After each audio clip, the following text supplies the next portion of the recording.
over from the Crusaders, founded a new order here on Mount Carmel, which is where they're going to get the name the Carmelites. From Carmel, the vineyard of God. A sculpture of Elijah, his contest of prophets of Baal, the crooked sword. What is a sword? It's like the flame of God. It's interesting they put up the words of Ben Sira in Hebrew rather than the 1 Kings chapter 18. Yeah, that is. But to see the site properly, we're going to go through a little shop here, onto the rooftop to overlook the trees. We've got a bladder station if you need it.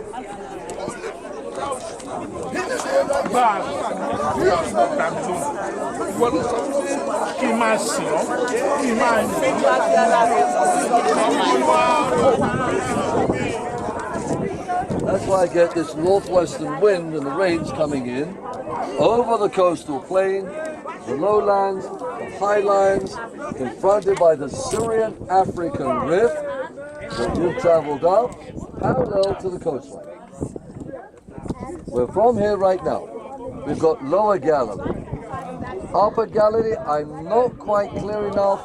That sort of haze that you can see in the air, that is sand.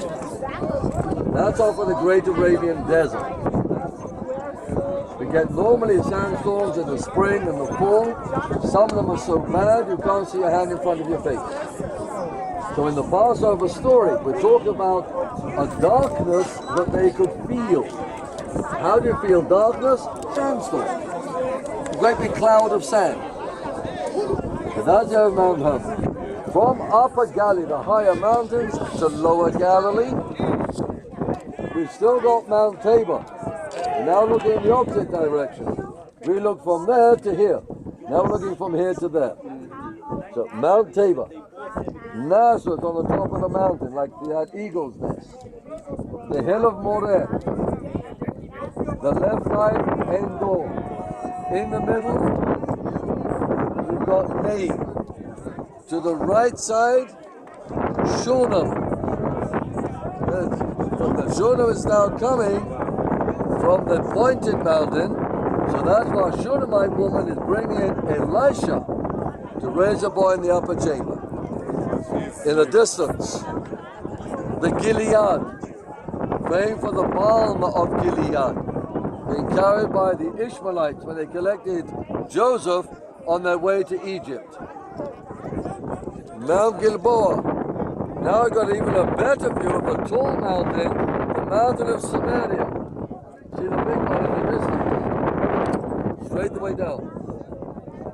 Come into the valley, we've still got where we got some of the plastics, the palace of Jezreel. Let's move to the right again. Below me, we've got the going out and a few trees on the end. That's where you just came from, the Giddo Armageddon. Below us, we have Tel Jokneam. We've got the modern town, and then there's a barren hill. Now it's not as rich as Megiddo, only 12 levels of building, one on top of the other. I'm going to give you some of this geography. That after the contest, Elijah said, seize the prophets of Baal, let not one of them escape. He took them down to the brook Kishon. Now where's the Kishon from here? Down there somewhere, you're quite right. We've got like a tanned pathway going up to the road. Across the road looks like a white post. See the little white post there? Just to the right of the village. To the right of that is a little hill with a few white spots in it. And below it there's a brook. We can see the green line of bushes. That is the brook Kishon, and that hill is the hill of priests. That's where they slew the prophets of Baal and the Asherah. Right below you, next to the main road. No, not up on the top, on the bottom right below you here. You got it? You've all found where we're looking? So if I've just got a little brook, and Deborah talks about the onrushing torrents of the Kishon, talk about a cloudburst, lot of water suddenly comes down, chariots of iron get bogged in the marsh, that the blood rises to the horses' bridles. That is the difference between Judges and Joshua. When he told his servant, go and look towards the sea. How far has he got to go to see the seaside? He's got to turn his head around. There's the Mediterranean. Okay, let's have a look on the Mediterranean side for a moment. Here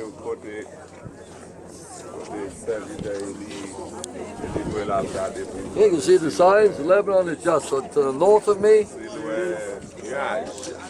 It is.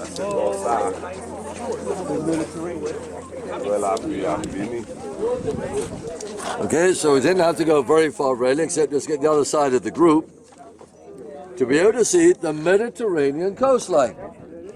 And where the three towers sticking up in the air is where we shall be this afternoon, the city of Premia Colonia Flavia Augusta Caesarea Maritima. Now then, you're going to have to practice that name, because if you can't say it, no lunch. Premia Colonia Flavia Augusta Caesarea Maritima. First colony of the Flavius family to Augustus the Caesar by the sea. Premia Colonia Flavia Augusta Pizzeria by the sea. I mean Caesarea by the sea, not pizzeria. Okay, but that's where that is. Just off to the right, that will go over towards Greece. That's where the rain's coming from. Greece? Greece, country of Greece, is over there. Ah, you didn't think it was towards the Middle East, no Greece, no Europe, right? No, it's just over there, not too far away. So Ahab told his servant to go and look towards the sea. And he came back and said, don't see anything. He said, go and look 7 times. And he sees a cloud the size of the palm of a man's hand. Or was he saying that the hand of God was intervening? And told Ahab, gird yourself up. There is the sound of rushing rain. And he outran the chariot of Ahab from Mount Carmel to the palace of Jezreel.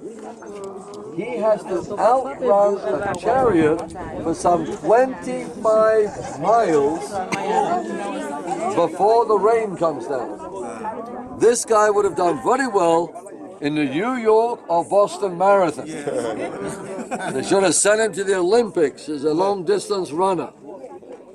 Okay? But he has to outrun a chariot. All of that is now taking place right here where you are standing. This is the place of the contest. And once again, Elijah brings the children of Israel back to the one true God. Amen. And that is part of his purpose. Now, Elijah makes a lot of noise, blusterous, works with fire. He's getting old. He needs a little help. He chooses, and we pass by Mecholah, where Elisha came from. Let's look at the second character, Elisha. Now here is a man that's very laid back. He doesn't actually do anything. He tells everybody else to go and do it. He doesn't cure Naaman. He told Naaman, go and wash in the river Jordan to cure you of your leprosy. Right. When he sent his servant, and Naaman had sent him gifts, he says, I don't want any gifts for this. But decided not to deliver the gifts. You want his gifts? Then take his leprosy too. And he works with water. So here we've got the raising of the boy with the woman of Sephat in Lebanon by Elijah, laid in the upper chamber. And over there, going towards the Jordan River, I've got a second healing of a boy being raised from the dead by Elisha. Similar stories, but 2 very different characters. And that is just across the way, nearby the hill of Moriah. So with all of this northern kingdom, we're soon going to start leaving the northern kingdom and start making our way into the southern kingdom. But before we do that, we're going to feed you. And today, you are going to go local junk food. You're going to eat falafel, the deep-fried vegetable bowl made of the garbanzo bean, in the pita bread, with all different salads, and a drink. Yeah, if I'm not mistaken, I think they charge up here, I think it's $9. If somebody does want to go a little more than that, chicken breast. But it was, the question is not. Aerial photography. So here's a photograph of where we are. We're up in a helicopter. We're at the moment, we're over here. But I can see down here there are bits and pieces of buildings. These buildings are the same buildings that you're seeing in the model ahead of us. But to understand it, I've taken the photograph and turned it grey, and I wrote over the top of it. So we are now here by the theater. This is a perfect Roman Odeon. Okay, this is not Greek. A Greek amphitheater is 2/3 round, and the stage protrudes into the middle. This is a Roman Odeon. Half round stage. You better see when we're talking about theaters, such as the Mount of Beatitudes. We're going to concentrate up in this area around here, also to come down to the area of the palace. Now, Herod the Great likes swimming. Here's something a little bit less known about Herod, but he likes swimming. And he doesn't like the Mediterranean salt water.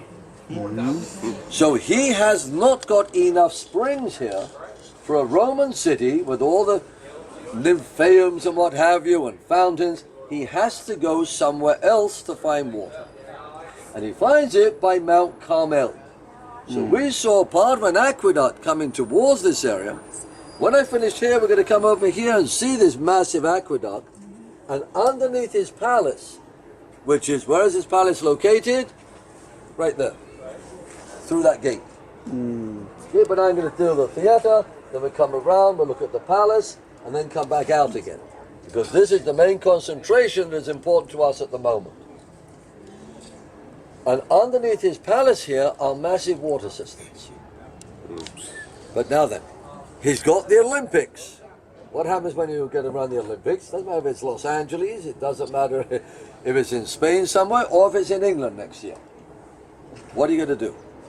You've got to prepare. You've got to put the athletes. You've got to put in the new stadium. And a stadium is from the Greek word, the stadia, near enough a furlong. It's right here. And we'll see this stadium for horse racing and chariot racing. Up here we got the boxes to where the horses set out. But I'm missing one side of it. Where's it gone? Well, about the year 7, there was an earthquake. Felt mainly in Turkey. Nothing new. If I have an earthquake out at sea, what happens? Tsunami. Yesterday we were calling it a tidal wave. Today we're calling it a tsunami. The tsunami will suck out the water. Then we get that great big tidal wave coming in, and anything in its path, it would grasp and take out to sea. We think this side here is missing because of the tsunami. It took out, seaport. Where are you? It's down here at the bottom of the sea. If you would like to see it, we'll go next door to Kibbutz, right here, Sdotiam. We'll rent all the scuba diving equipment. Okay. We'll go for a swim, and everything is labeled for you here at the bottom of the sea. Wow. Now, there's a lot to see here, even out in the Mediterranean. And how did Herod build this area? He built wooden boxes. In the boxes, he fills it with a conglomerate. I stole this out of National Geographic. Okay? Okay. This is 1978. Turingo is the artist. Okay, he probably won't be very happy I stole his drawings. But anyway, I did, and he filled it with conglomerate, and it drops to the bottom of the sea. He then floats in another box, drops it, and it settles below the surface of the sea. So Herod the Great 2,000 years ago is using reinforced hydraulic concrete. We think we're clever in building today? We're nothing compared to Herod. But the most gentle of the winds was on the north side. So we've now got an outer port and we've got an inner port. But in the middle right here, let's go back to my drawing for a moment. I have a building. We'll see this building clearly as we look across. And this is the Praetorium. This is the royal prison. This is where a couple of people we know about today that were in prison. Paul was here, Peter was here, and Yosef ben Matityahu. Now who is Yosef ben Matityahu? He is the son of a wealthy priest in Jerusalem. He was a very clever man. He studied law. He got some rabbis out of a problem in Rome. He became the commander of a 1/7 part of the country in Galilee, writes a lot about Galilee, captured by the Roman general Vespasian, put in prison right here where he got married, and turned around and boldly said to Vespasian, "You're going to be the next Caesar in Rome." And he said, "Pull the other leg, it's got bells on." Generals don't become Caesars. This goes through the sons of Caesars. He says, "Mark my word, you will be Caesar." 69. Florus arrives from Rome. "We want more taxes, and by the way, Vespasian, you're called to Rome to be Caesar." He didn't take to Rome a Jewish general to be killed in the arena.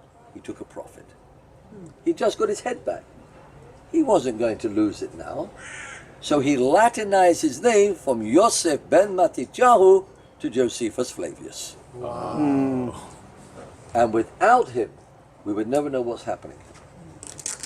He is the greatest historian of the New Testament period, with the inside story. And this is where he was in prison. Nearby was the area of the temple. Here's our temple, if we put it back. But we don't see really anything of the temple, except we do know by the dimensions that the sculpture of the Caesar Augustus must have been 200 feet high. Wow. What do I know historically about Augustus? He was short, squat, and ugly. Nobody had a camera. Nobody knew that. A few people around him knew that actually saw him. So he sent sculptures around the world, 200-foot sculptures of this very upstanding Caesar. Nobody had ever seen. So they didn't know. They didn't go running to Rome and says, "I want to see him." And Herod does that in order to honor him into the city that is named after him. The first colony of the Flavius family to Augustus the Caesar by the sea. After the quake, they built another hippodrome, because this one was destroyed. Well, for building, I mean, let's move along and build a bigger one. It's right there. And the Jews that were taken from here to Rome with the fall of the temple are put to slave labor. One of the things they're going to build in Rome is the Colosseum. And there's a Colosseum here larger than Rome. If you want something to do, we need somebody to dig it out, please. We know where it is, but we need somebody to dig it out. It's not dug out yet. So I do know down here, Josephus also says that there were streets at right angles. Okay, those are streets at right angles all the way round. He speaks about all of the theaters, the streets, the houses, a load of arches, and mariners are living in the arches. We've even found mosaic floors attesting to where the tax archives were. One of them says, "Will you have no fear for him who is in authority?" See, Romans 13:11, and thereby pay your taxes. So we'll come down now and we're going to concentrate in this area, because this is the area we can still see from the period of Jesus. Herod, this is the seat of the Roman government. Herod the Great dies and leaves the country to 3 of his sons. Herod, Herod and Herod. And you have to know which Herod did what. Herod Philippus up north, Caesarea Philippi. Herod Antipas, the fox of Galilee. Herod Archelaus in Jerusalem, hard, ruthless, worse than his father. Just like Assad in Egypt today, he's worse than his father. That's true. Okay, no question. The Jews run to Rome, get rid of Archelaus. I don't want it. Easy. To bring in direct representation. And they bring in the procurators from the year 6. The first 4 procurators here do absolutely nothing. The 5th procurator was a problem. He was a pikeman in the Roman army. He befriended and married the illegitimate daughter of the 3rd wife of Caesar, whose name was Priscilla. He is now a member of the family, and we don't want him in Rome. He's no good. I mean, the man is rotten. What is the worst embassy Rome has got? Judea. It's the worst embassy. Then get him out to Judea, but get him out of my sight. And he becomes the honored pikeman right here. How is honor somebody? Well, every pope is a Pontius. Pikeman, Pilatus. And so they called him Pontius Pilatus. And Pilate went from here, from this area right here, from the area of the theater, to Jerusalem for the trial of Jesus. Does anybody happen to know a chariot race here of fiction? Very famous chariot race of fiction. What happens here? Charlton Heston? Oh, yeah. Ben-Hur? This is where Ben-Hur takes place. This is where the chariot race was.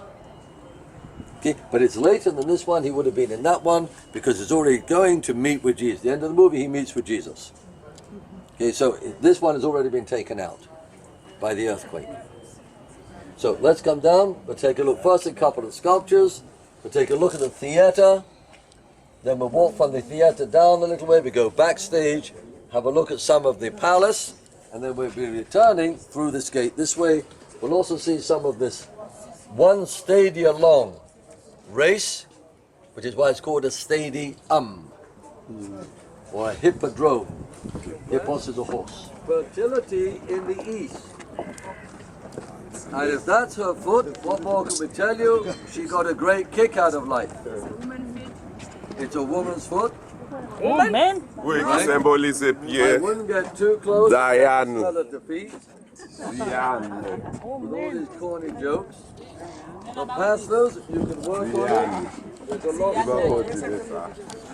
But we can look at their dress. We can see how people dress. The togas that they were wearing. And we find it in many biblical sites, Old Testament in particular, when we find the gods, there's no head, no arms, and no legs.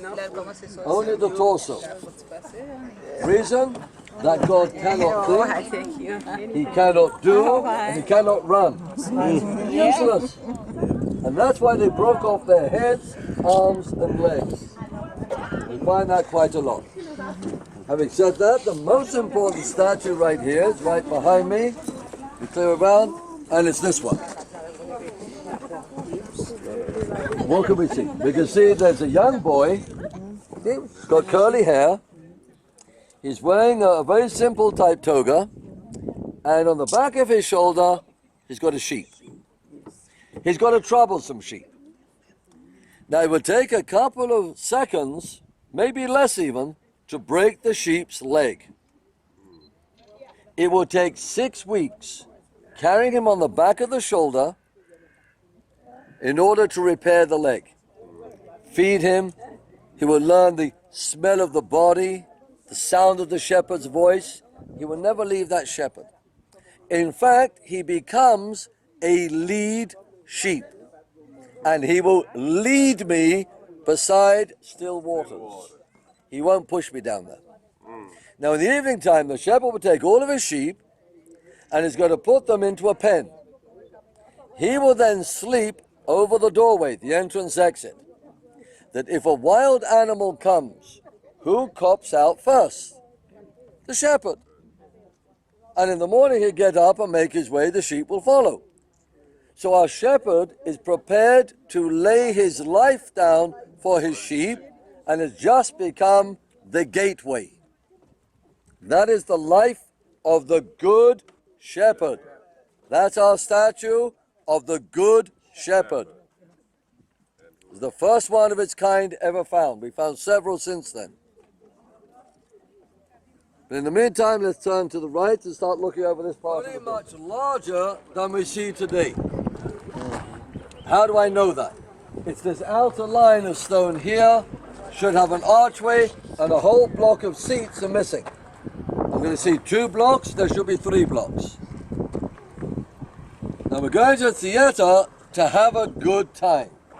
Yeah, we're going to see a performance, we're going to have a good time, and how would you show somebody you're having a good time?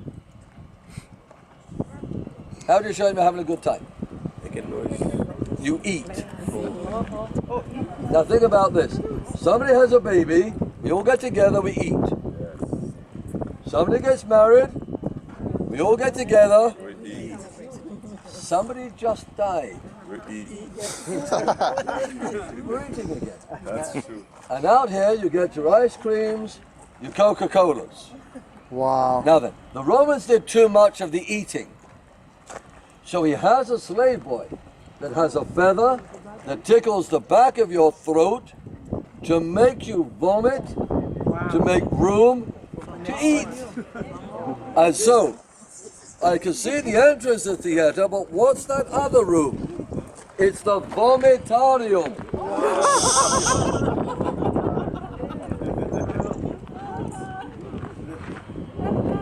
Don't get sickened by the vomitarium. If only these stones could talk to us what they have seen here over a long period of history.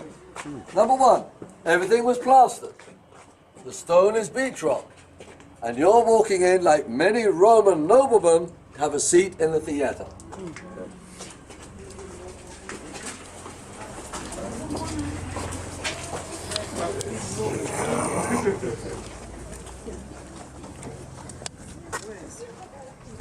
Just a little to the sun's. Yes. Do the side. Yeah.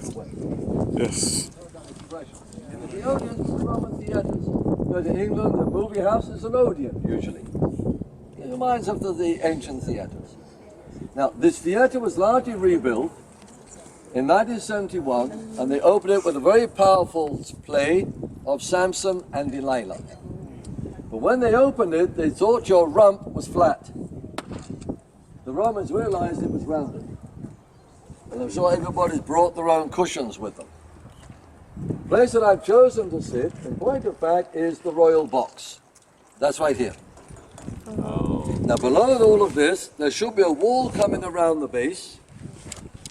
2 slots in the marble left and right. Put in 2 pieces of marble. Fill that whole base with water. And the Romans had here water valleys. You may not have liked their culture, it was a culture nevertheless. And right in the middle of the circle, there's a metal plate. There's the plug to let the water out. Which is also the loudest part of our theatre. Then we've got the backstage.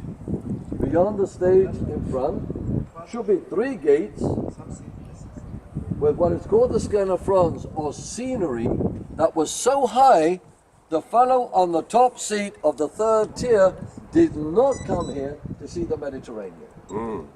He came here to be entertained. He came here to hear speeches. And after we have got rid of Pilate, we're going to see a change in the American heart about who is out here. The grandson of Herod the Great, Herod Agrippa I, has befriended the half-witted Caesar Claudius, who everybody thinks is stupid because he stutters. Nothing wrong with his hearing, he had a speech impediment. And he will make sure that Agrippa comes back not as a procurator, as a king. And everybody relied on him for food. He's befriended Caesar. Direct representation of Caesar himself. And when he got on this stage to make a speech, they shouted out, "You don't only look like a god, you sound like a god." Did he give the glory to God? No. He was struck down and eaten by the worms. And we're told in Acts chapter 12. But I'd like to reread the story to you. Not from the book of Acts. From the book of Josephus Flavius, 19th book of Antiquities. The sun has a habit of rising in the east, down in the west, but stays on the south side over the equator. So the sun doesn't do that. It does that. It's going off to the west now. So think about the sun rising here in the morning. When Agrippa had reigned 3 years over all Judea, he came to the city of Caesarea, was formerly called Stratus Tower. They had exhibited shows in honor of Caesar. Upon his being informed was a certain festival celebrated to make vows for his safety.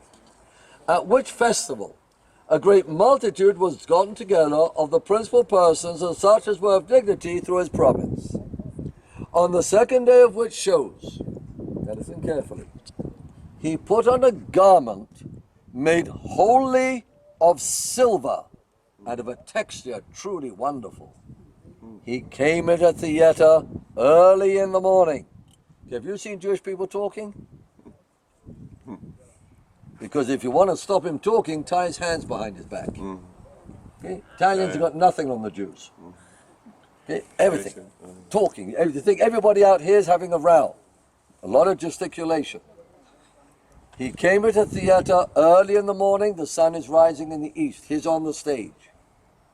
At which time the silver garments, being illuminated by the fresh reflection of the sun's rays upon it, shone out after a surprising manner, and was so resplendent as to spread a horror over those that looked intently upon him. And present flatterers cried out, one from one place, one from another, that he was a god, that he be thou merciful to us. For though we have hitherto reverenced thee as a man, yet shall we henceforth only as superior to mortal nature. Upon this, the king did neither rebuke them nor reject their impious flattery. When he presently afterwards looked up and saw an owl sitting on a certain rope over his head, he immediately understood the bird was a messenger of ill tidings, and had once been the messenger of good tidings to him, and fell into the deepest sorrow.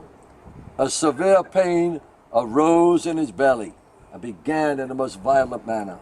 He therefore looked upon his friends and said, I whom you called a god, and commanded presently to depart this life, well, prophet, that thus reproves the lying words you just now said to me, and I who was called immortal, will mean to be hurried away by death, but in a splendid and a happy manner. When he said this, his pain became most violent. Accordingly, he was carried into his palace, just beyond that wall which was sea. And when he had been quite worn out by pain in his belly for 5 days, he departed this life, being 54 years of age, in the 7th year of his reign. So he actually took 4 years to die. Acts seems to suggest he dies immediately.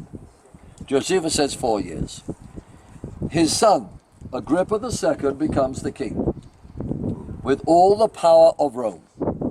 He was brought up as a Jew from the Greek town of Tarsus, the Roman province of Cilicia. He's been on his missionary journeys. He landed at Ptolemais, that is present-day Acre.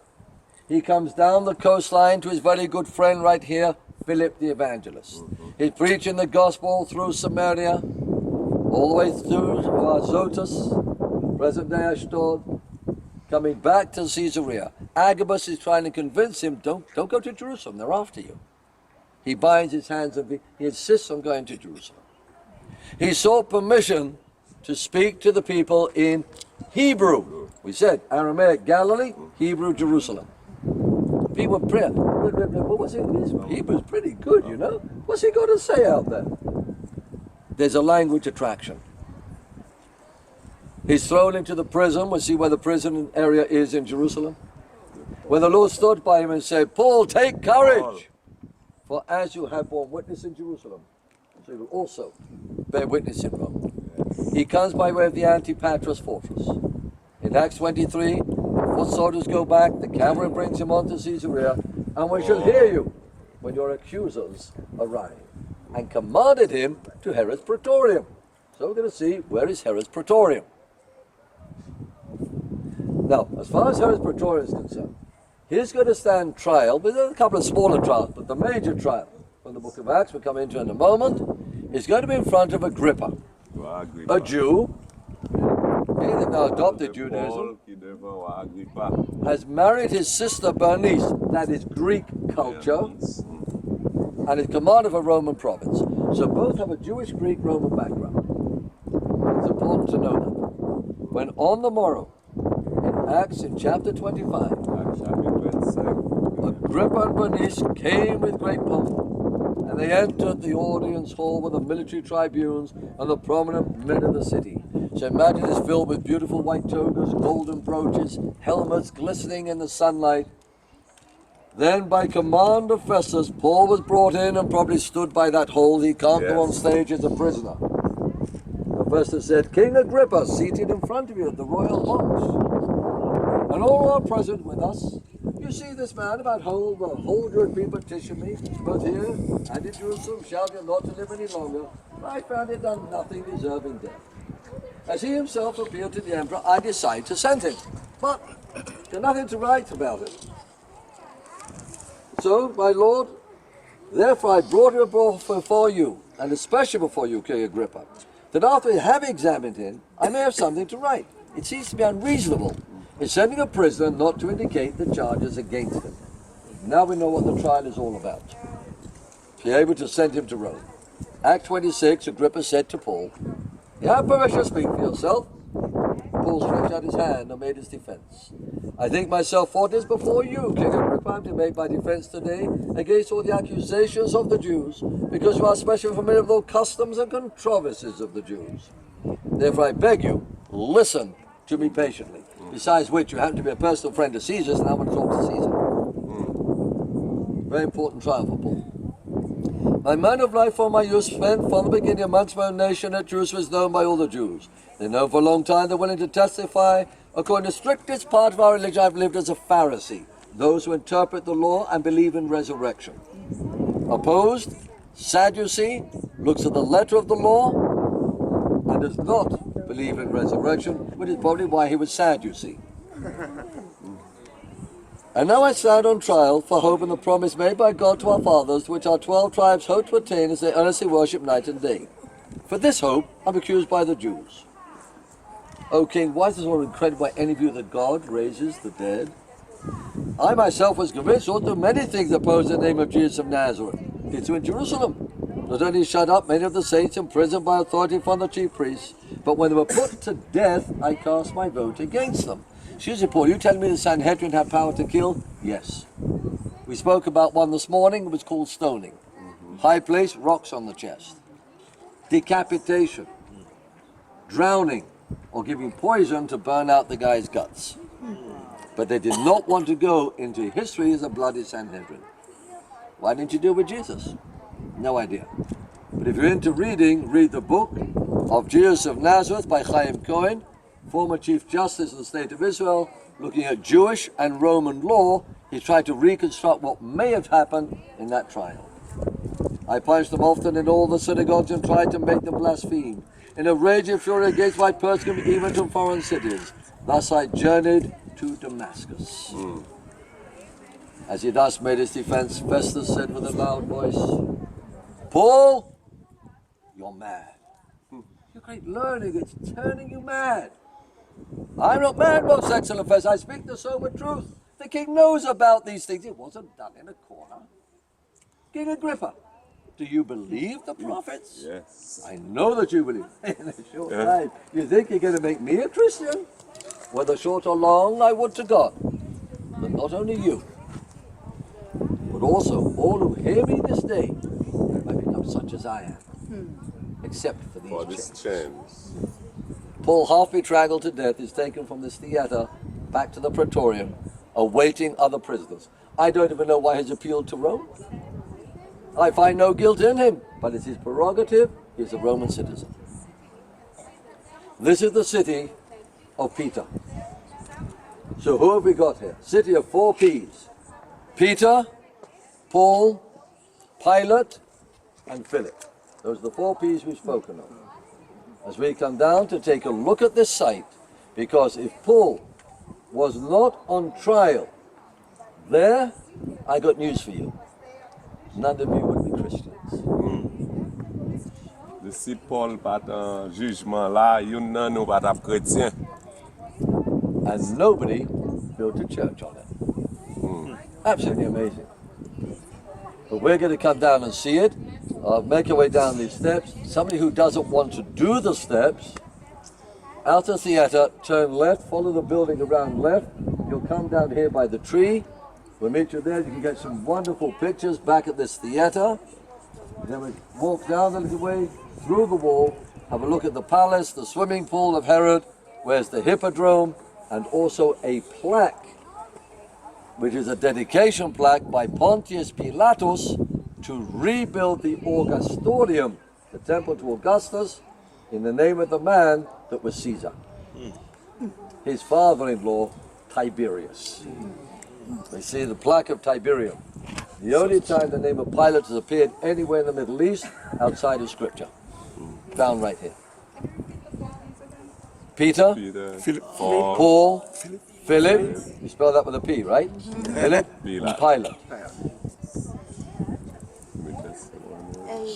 Alors, c'est ici que Paul était en jugement, pas devant roi Agrippa. Ok, quand c'est loi Agrippa, est-ce que vous voulez faire devenir chrétien? And if you stand there, it doesn't matter where anybody's seated, they can be heard word 12. Et puis, quel que soit côté au camp, So you can come down and stand where Paul stood. la descente, nous prenons le camp côté Paul Théan. Si vous voulez passer escalier, allez pas derrière, et quand nous avons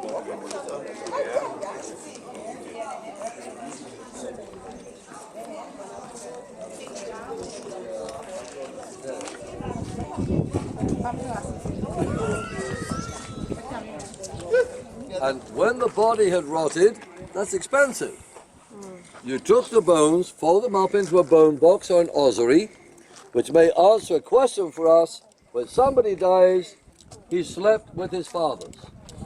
But what does he mean? He was gathered unto his fathers. It's a reburial. Who was in it is all Greek to me. It's on the top, all Greek.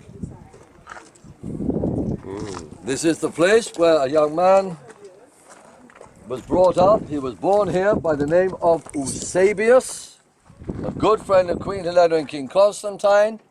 He writes 2 very important books for us, the Onomasticon, Examination of the Land, and the Ecclesiastical History of the Church. And he quotes a lot of Josephus. Influence from Egypt. Look at the head of the line, it's like the Sphinx.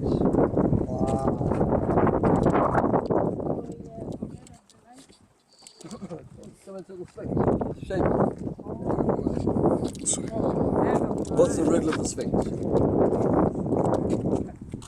What is it that walks on 4, 2, and 3? It's the riddle of the Sphinx.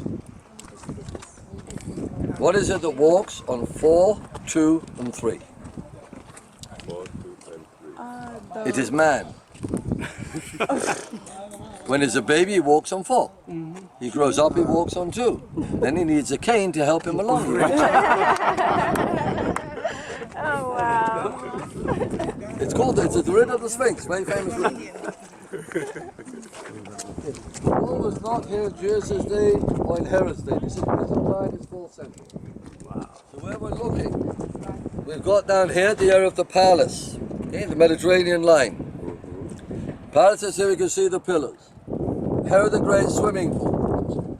We've then got beyond the palace, the hippodrome. Come up, take a look at it this ends round. We're not going to put the royal box at the beginning finish line. There are 7 laps. The royal box is near to this end. They began at the far end. And why has he put it here on this end? Because it's the most exciting part of the race.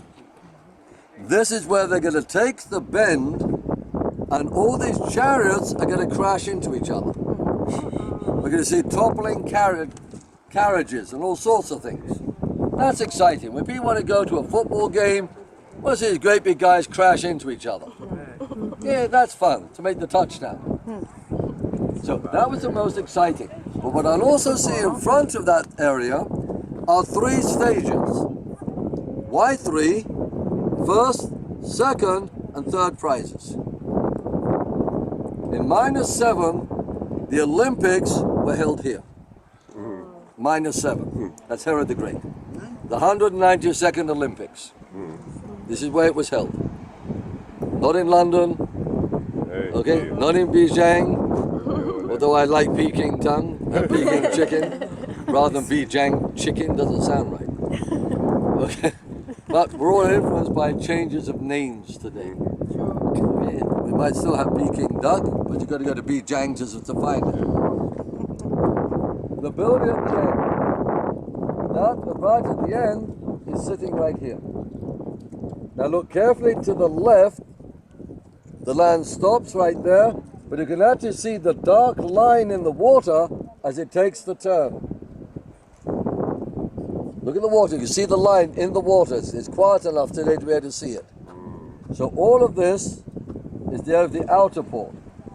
Where that solidified Scud missile is in the middle, otherwise known as a minaret, okay, where's that sitting? That's actually sitting right here.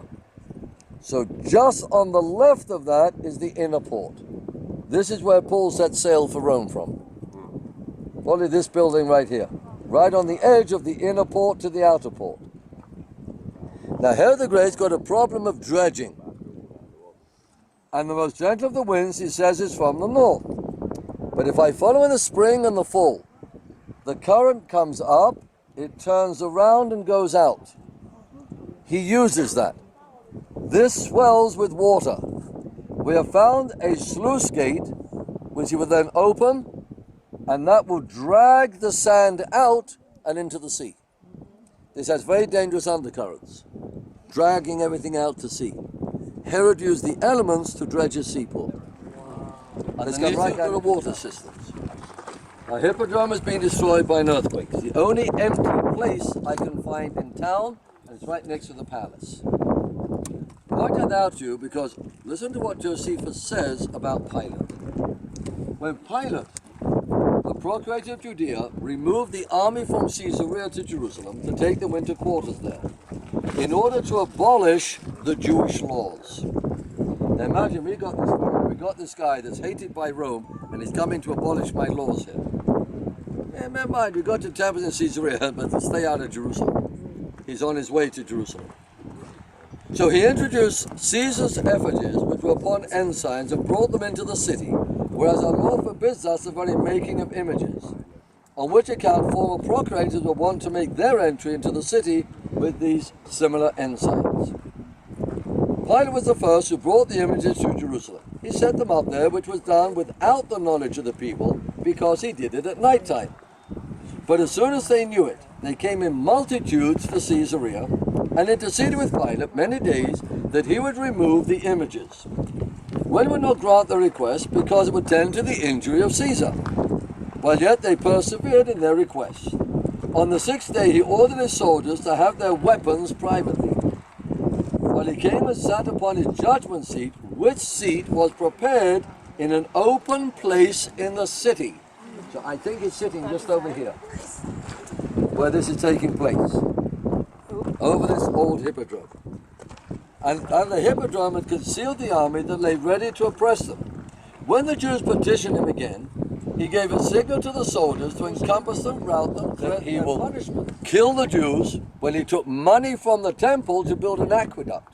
And when they complain, you run them through with a sword, you club them to death. Pilate is not a docile individual. He is hated by Rome, he's hated by the Jews. We think he probably committed suicide in Austria. He's probably around Vienna somewhere. But even the archaeologists have been looking there, and you know they found the tomb of Johann Strauss, and they moved off the top and looked down in there. He was there with an eraser in his hand. He had all his music rubbing away. He said, "What are you doing down there?" He says, "I'm decomposing." U.S. Pilatus. Pontius Pilatus. such a valuable stone that what you're looking at right here is a copy.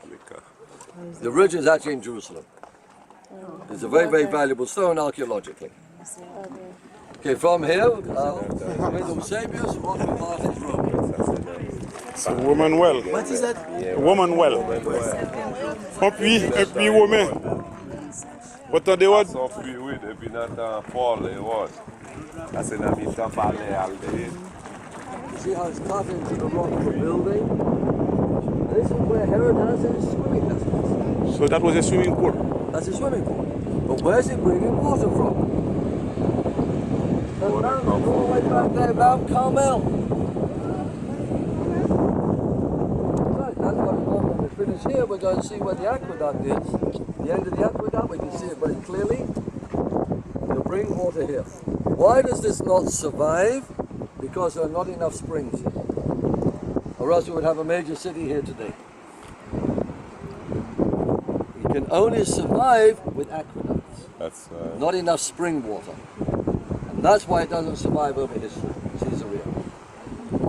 From here we'll also come on the edge, we'll go by the wooden railing, and get some great pictures all the way along here of the hippodrome, and of where Paul was in the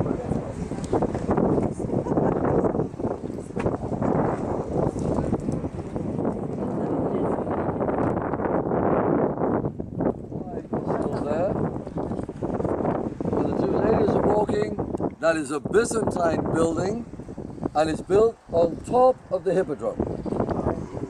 Okay, because this now is disused. It's just an empty area. Nobody's using it. The boxes are at the far end, where you can see buildings with arches. And Josephus says the mariners were living in the arches. That's the arches. Where the arches are.